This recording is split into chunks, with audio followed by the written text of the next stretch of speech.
haber compartido esta mesa conmigo, pero también tenemos una persona importante, la cual yo soy admirador personal de su trabajo, de su integridad, de su inteligencia, y quiero darle la bienvenida a mi querida Nancy Flores. Nancy, ¿cómo está usted, señora periodista? Ay, muchas gracias, Ramiro. Siempre es un gusto platicar con Sin Censura y hoy un gusto platicar contigo específicamente. Y por supuesto, esta presentación hasta me sonroja un poco. No, al contrario, Nancy, yo te he seguido, te he visto y es un trabajo muy profesional. Tú eres de los periodistas que queremos que hay en México. Como decía el Che Guevara, no puede haber un Che Guevara, mil Che Guevara, es una Nancy Flores, mil Nancy Flores. Estoy muy contento de que estés acá y qué bueno que puedas tratar con nosotros algunos temas de la agenda, sobre todo en el tema de lo que sucede, ¿no? En el caso de las relaciones internacionales y con López Obrador, nuestro cabecita de algodón, presidente, y la plática que tuvo con Xi Jinping, ¿no? Es el tema de los precursores del fentanilo y estos temas que hemos estado tomando al pendiente, ¿no? Interesante, ¿no? Así que, si te parece, vamos a ver el primer video de AMLO con la entrevista con Xi Jinping, y podemos elaborar de acuerdo a la mesa que tenemos con Contralínea, ya saben, maravillosa Contralínea, los queremos a Contralínea. Esperemos, si nos pueden poner por favor el primer video. Bueno, primero ayer hablé de que celebro y lo di a conocer en la reunión el que se hayan reunido el presidente de China y el presidente de Estados Unidos. Fue muy bueno ese encuentro, porque ese es el camino, el diálogo, el buscar acuerdos, el no apostar a la confrontación. Entonces, fue muy buena la reunión. El presidente de China estuvo en la reunión los 2 días. Los 2 días. Igual el presidente Biden. Todos. En esta reunión de Asia-Pacífico, muy importante. Y en la reunión bilateral que tuvimos con el presidente de China, tratamos el asunto de ayudar al gobierno y sobre todo al pueblo de Estados Unidos ante la crisis del fentanilo, porque es terrible esta droga, destruye, pierden la vida 100,000 jóvenes cada año. Es algo muy doloroso. Y yo le planteé al presidente de China este caso, el que cuidáramos lo de los precursores químicos para evitar que llegue esta droga a Estados Unidos, que la verdad llega no solo de China, o mejor dicho, los precursores químicos no solo llegan de China a México, ¿no?, como se piensa, sino también a Canadá y directo a Estados Unidos. Pero que hiciéramos un acuerdo, yo creo que también eso lo planteó el presidente Biden un día antes. Su bilateral fue el jueves, la nuestra fue el viernes, la mañana.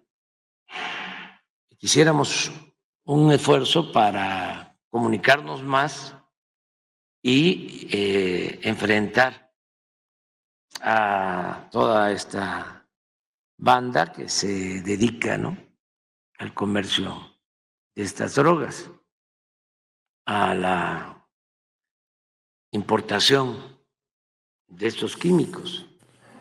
Bueno, Y ya se pues está estas son actuando. algunas de las palabras del presidente con respecto a lo que está sucediendo en la crisis del fentanilo.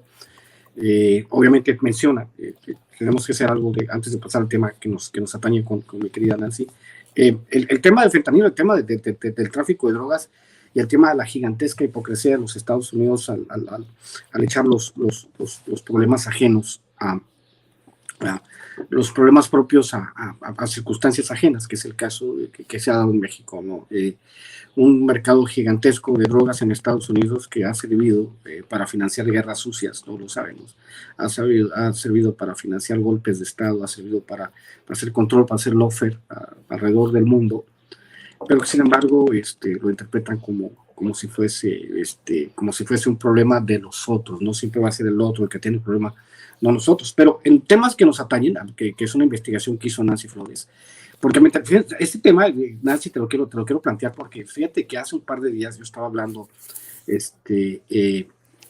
estaba hablando yo con unos amigos, yo explicaba que el tema de las elecciones, el tema de las elecciones le llamo yo elecciones SADCB, porque las gigantescas cantidades de dinero que se manejan en las elecciones, pues es impresionante. Hay mucha gente que solo vive para trabajar en las elecciones.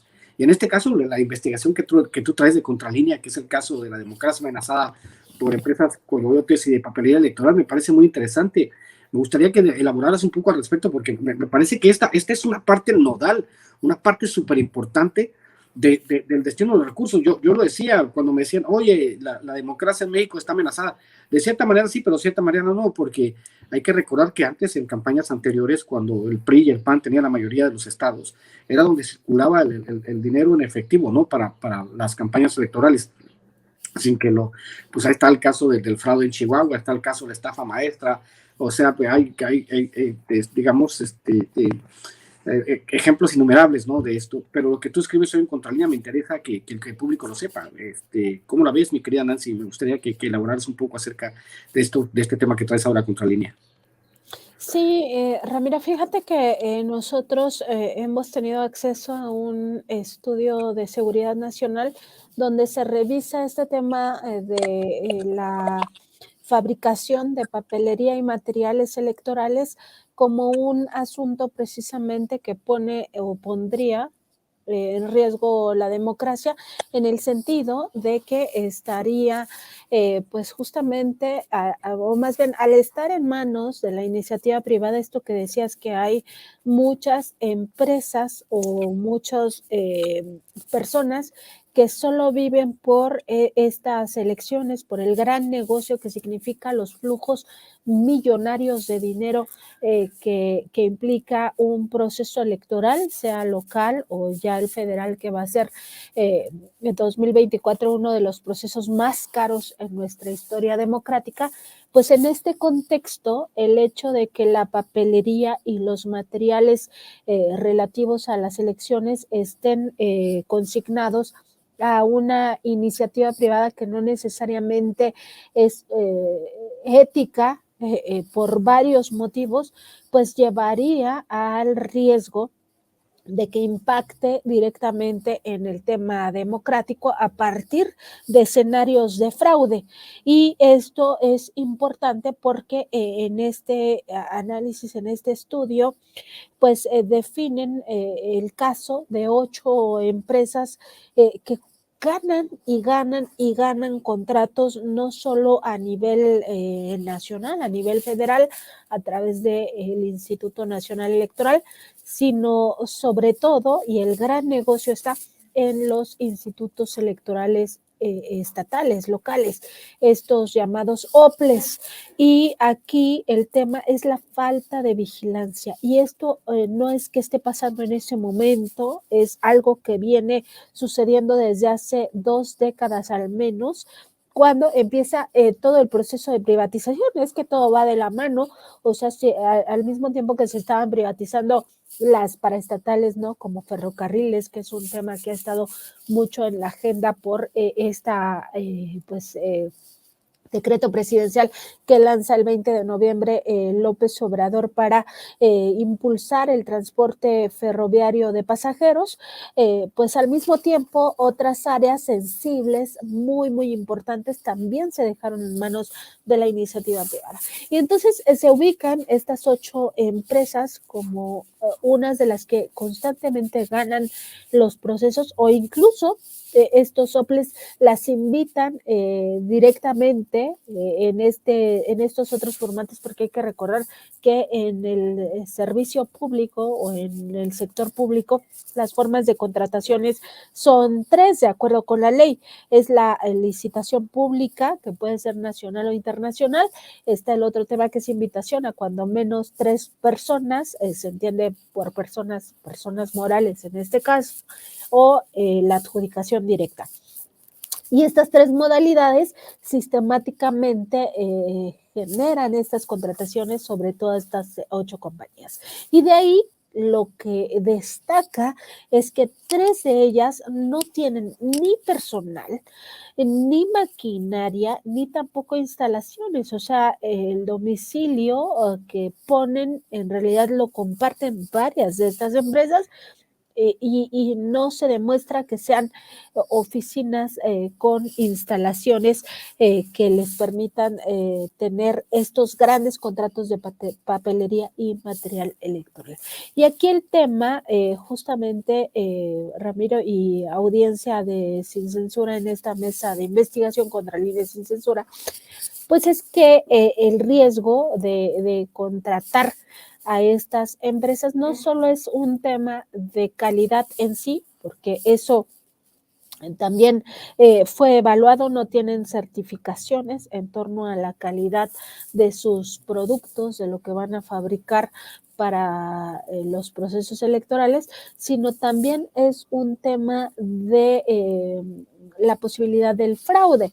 El hecho de que no haya calidad, por ejemplo, y es muy claro en este asunto porque ya pasó, en los crayones con los cuales se marcan las boletas electorales, pues da lugar a que puedan ser borradas y suplantado el voto, es decir, que quienes están en ciertas casillas, si han sido objeto de corrupción o ellos mismos ya traen intereses muy específicos por privilegiar a unos candidatos a puestos de elección popular en contra de la decisión del pueblo, pues van a tener facilidad para borrar el voto, ¿no? Y eso ya pasó, o sea, no sé si lo recuerdas, pero hubo algunas denuncias de que los crayones no servían para alguna elección local. No recuerdo si era la elección o era el tema de la consulta para, creo que era en el tema de la consulta para que fueran juzgados los expresidentes de la República. Entonces, la indicación o toda la recomendación que se daba es lleva tu propia pluma o lleva tu marcador para que estés seguro de que no borren tu voto. Entonces, ese es un tema de calidad, un control de calidad que no se tiene, que no se ha tenido, pero que impacta directamente en la democracia porque posibilita el fraude. Otro tema de calidad, por ejemplo, en la tinta indeleble que se nos pone una vez que vamos a las casillas y entonces nos marcan el dedo pulgar para que ya uno no tenga posibilidad de ir a votar a otra casilla con otro nombre, evidentemente con una manipulación del padrón electoral, pues es justamente que si estas tintas no tienen la calidad, pues se borra la marca que te ponen y entonces con mucha facilidad se pudiera hacer este otro fraude que ya implica un poco más, digamos, de elaboración, porque ahí sí ya se hace con toda la manipulación también de los padrones electorales. Ese es otro tema de calidad que impacta directamente en el fraude.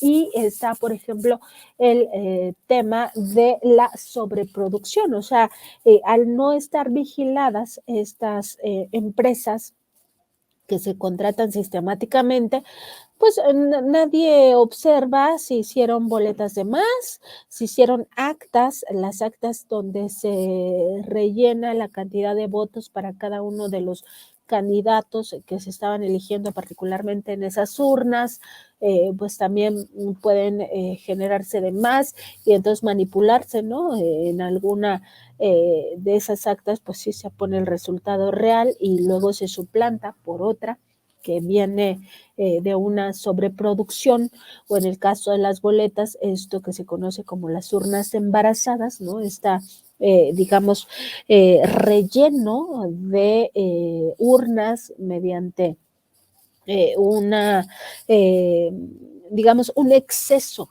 de papeletas electorales, pues se posibilitan en estos escenarios. Y no hay protocolos, no hay seguimiento.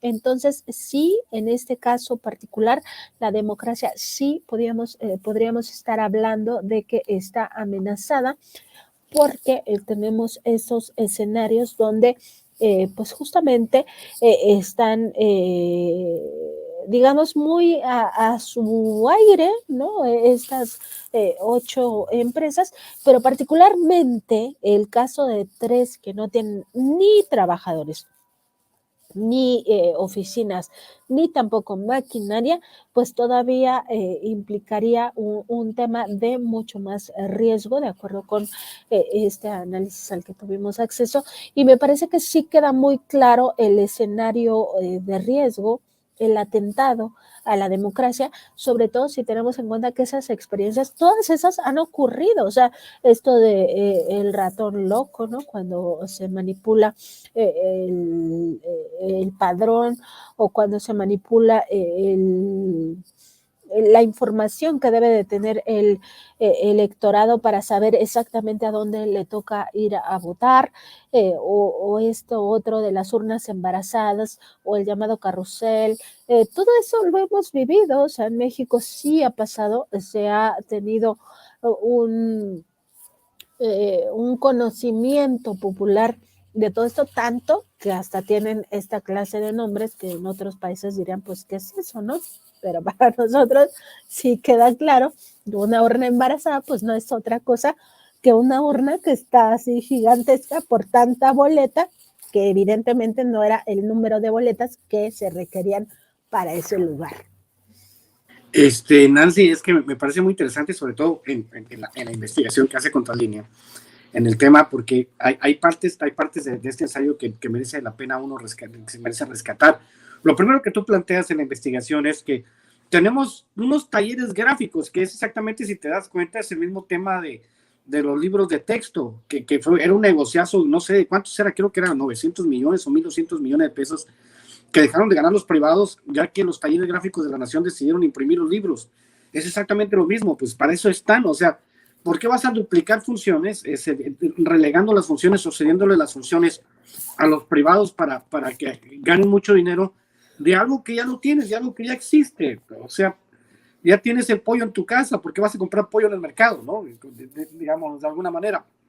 Pero esta parte, que me parece muy importante por la construcción de la idea, lo que tú dices es tanto el tema de calidad como el tema de volumen, manejo y custodia de los materiales electorales pueden derivar en fraudes electorales, elaboración masiva y descontrolada de boletas y urnas, que darían paso a lo que tú dices, al carrusel, a las urnas embarazadas, entonces, y como dice Juan Gabriel, pero qué necesidad, ¿no? ¿Para qué tanto problema si tenemos los talleres gráficos que pueden hacer todo esto y pueden trabajarlo de manera excelente? O sea, al final de cuentas es esta dicotomía entre lo público y lo privado, es que los privados siempre lo van a hacer mejor, no es cierto, hay gente con mucho oficio en el gobierno.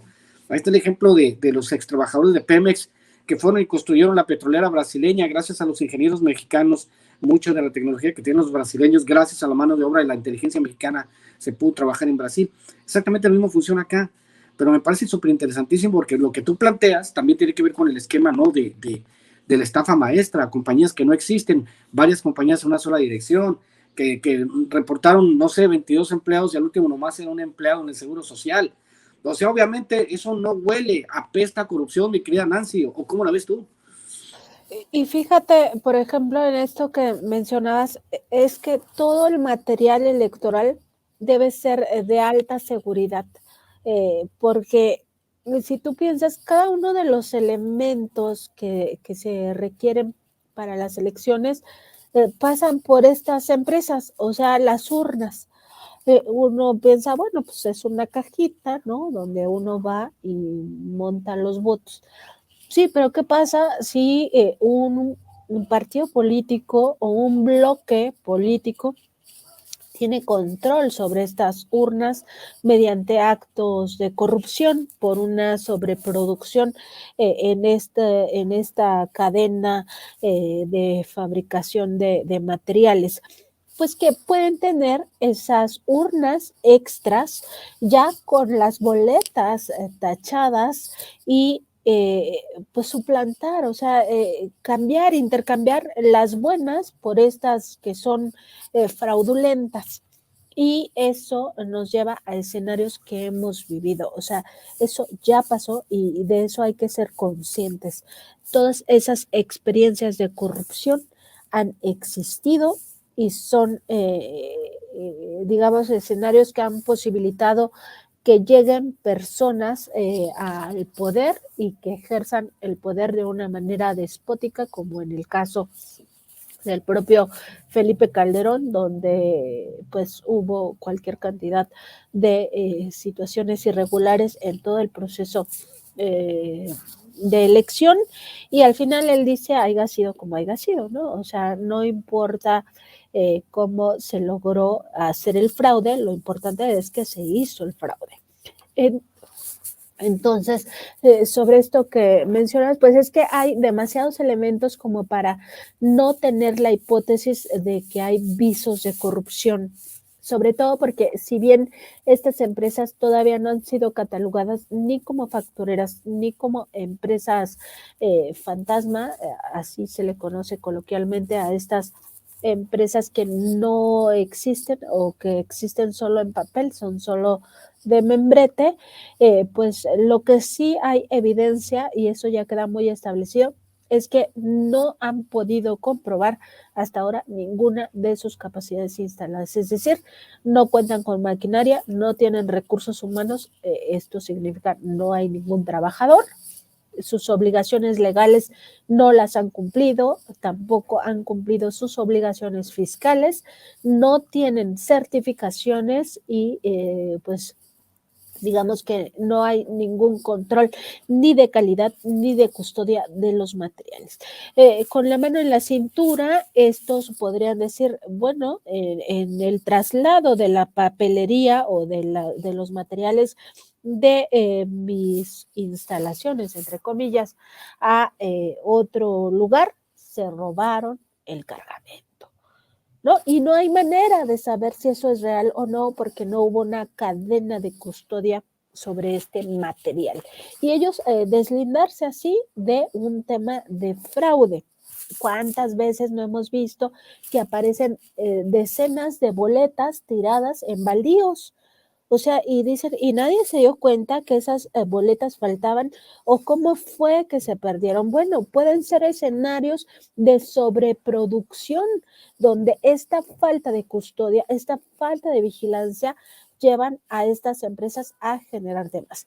Y decía que no, todavía no tienen esta caracterización oficialmente de empresas fantasma o empresas de membrete, pero lo que sí se puede decir es que por lo menos son coyotes, porque si bien, ¿qué son los coyotes? Hay que recordarlo, es esta intermediación, ¿no? Estas empresas que simplemente se crean para obtener contratos y pues subcontratar a otras empresas que hagan el trabajo, y entonces la ganancia es de ellos, o sea, sin ninguna inversión, o sea, no tienen que comprar maquinaria, no tienen que comprar nada, porque van con terceros y les contratan su maquinaria y entonces ya trabajan.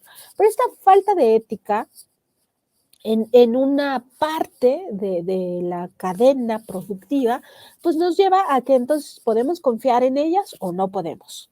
Pues evidentemente no podemos, aún sin decir que están cometiendo o no actos de corrupción, porque eso lo tendrían que decir las autoridades.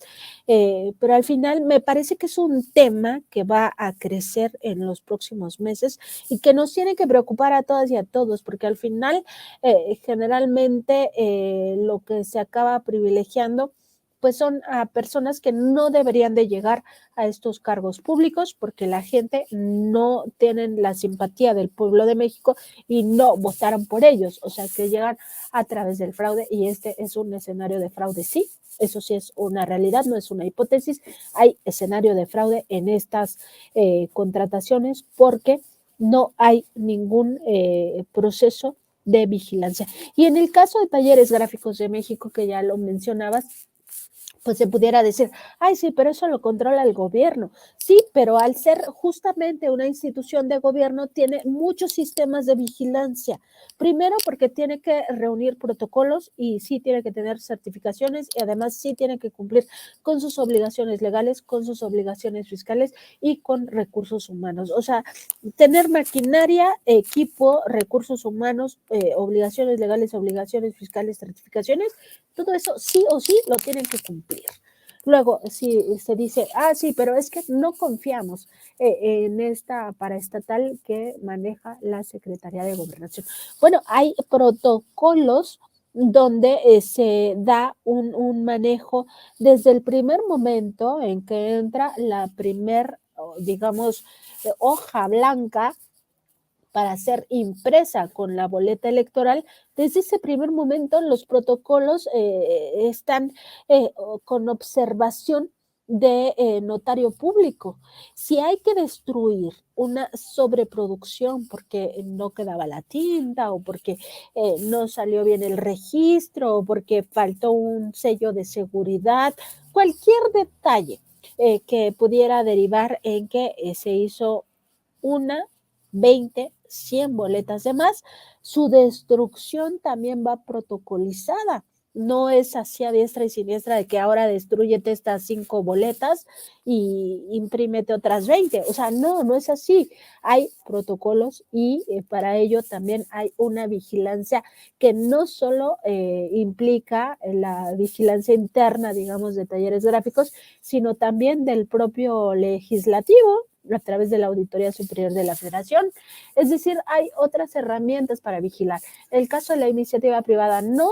En la iniciativa privada es prácticamente hagan lo que quieran en sus tiempos, como sea, no hay custodia, no hay vigilancia en ningún momento y ustedes nada más cumplan con entregar esta cantidad específica de materiales y nadie les juzga si cumplieron con la calidad, si no cumplieron, no se les verifica absolutamente nada y entonces esto directamente incide en la democracia y de ahí que sea un tema de seguridad nacional y que nosotros debemos como sociedad, como pueblo, ser sensibles a estos detalles, porque eso, pues ya por mucho tiempo se nos han impuesto autoridades, baste recordar esto que se consideraba la dictadura perfecta del PRI, ¿no? O todo el tema que sucedió con el Partido Acción Nacional y como el propio Vicente Fox dijo, cargué los dados y no pasa nada. Entonces, sí me parece que como pueblo tenemos la obligación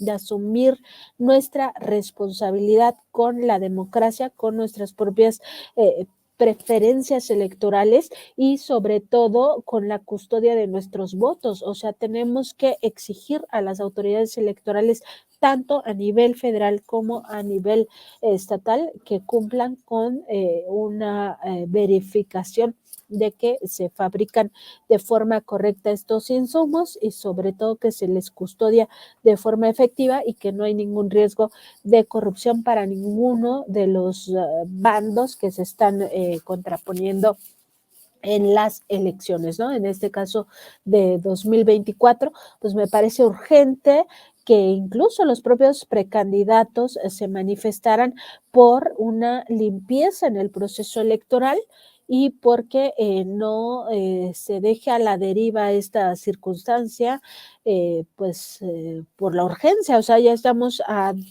meses de esta gran elección donde participan pues no solo la federación, es decir, el INE, sino también muchos OPLES.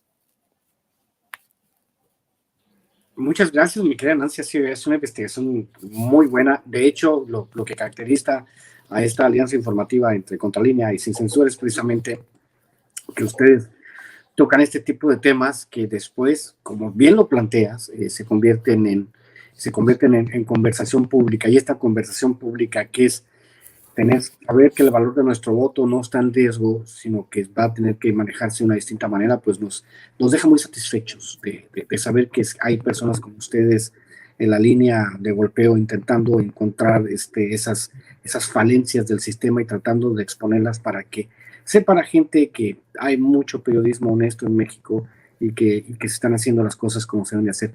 Para finalizar, mi querida Nancy, ¿dónde te podemos encontrar? ¿Cuáles son tus redes? Y recuerden seguir Contralínea en todos lados. Nancy, por favor. Sí, te agradezco mucho. Nada más para agregar, bueno, las empresas que ya fueron identificadas, se trata de Corporativo SEC, Cajas Graf y Formas Finas, y las otras 5 que estarían implicadas también en algunas presuntas irregularidades, pues la lista viene también en este trabajo que pueden consultar en www.contralinea.com.mx. Se llama precisamente Democracia Amenazada por empresas coyotes de papelería electoral. Es un tema que le planteamos al presidente López Obrador ayer en la conferencia matutina, y él nos decía que la investigación pues la tendría que ser en su momento el propio INE y también la Fiscalía que investiga estos delitos electorales, que depende de la Fiscalía General de la República. Esperemos que así sea. Y bueno, a nosotros nos encuentran en Facebook, X, Instagram, YouTube y TikTok como Contralínea, y en Spotify, iVoox y Apple Podcast como Contralínea Audio. Además estamos en nuestro programa de noticias y opinión de lunes a viernes a las 10 de la mañana, y también lunes, miércoles y viernes en la mesa, en el Contradebate, ya me iba a adelantar, en el Contradebate, que es una mesa de reflexión y análisis de la revista Contralínea, también por nuestros canales de Facebook y YouTube, y además en esa mesa de investigación Contralínea Sin Censura, que ha cambiado de horario. Ahora estamos a las 2:15 de la tarde, de lunes a viernes. Bueno, pues por aquí nos seguiremos encontrando. Ramiro, te agradezco mucho tus palabras y sobre todo también este espacio, que es muy importante también para que la gente vaya conociendo estas otras informaciones. Un placer, Nancy. Recuerden seguirnos, nos quedamos ahorita con Jonathan. Recuerden seguir mis redes, @Ramiro Atondo, @Chairo Ilustrado. A los que quieran en Estados Unidos libros autografiados, por ahí está mi correo, ramiro.atonda@gmail.com. Estoy mandando paquetes de libros autografiados a Estados Unidos para los que quieran tener libros míos. Y pues a los que quieran los paquetes en México, pues ya saben, ahí me mandan un mensaje por Twitter, es en mi página de autor, Ramiro Padilla Atondo, o en la página del Pequeño Chairo Ilustrado. Y pues agradeciendo al equipo de Sin Censura de Batne, al poderoso Thor, Héctor, a Ceci, y nos vemos en la próxima ocasión, y que tengan una excelente semana, un excelente día, un excelente mes, y no pongan su arbolito de Navidad todavía, que no les toca, señores. Excelente tarde, nos vemos.